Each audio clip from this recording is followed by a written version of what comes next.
Makapahinganghang Voltes 5 robot nga ginamagikan sa mga iglalabay nga butang gihimo sa usa ka negrense. Atong tanawon kining robot ug ila-ilahon ta ang gihimo niini pinaagi sa report ni Mark Reggie Abella. Nabayran og kamaya ang gibating kakapoy nining usa ka avid Voltes 5 fan sa dihang nahuman na gid niya ang iyang gihimong life-size robot. Let's vault in sa creativity kining negrense. Dahil sa sobrang na-amaze ako sa ganda ng Voltes 5 Legacy ngayon na gawa ng GMA7 na parang napaka-reality ng kaniyang mga visual effects, no? So, sadyang na-amaze ako ng sobra dahil ito ay gawang-gawa ng Pinoy, no?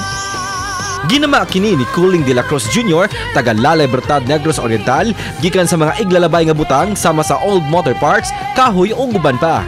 Kinibisan pa man nga wala siya background sa carpentry. Gisugdan niya kini paghimo nitong Abril 30 ug target unta niya nga mahuman kini sa Mayo 8 sa adlaw mismo sa world premiere sa GMA7 sa Voltes 5 Legacy. Nahuman niya ang maong robot niadtong Biyernes, Mayo 26. Asoy niya nga iyang paboritong karakter sa Voltes 5 Legacy mao sila Steve Armstrong ug Jamie Robinson nga gidala nila Sparkles GMA Tan Felix ug Isabel Ortega. Kauban si Clarence Gabutin, Mark Reggie Abella, GMA Regional TV Live.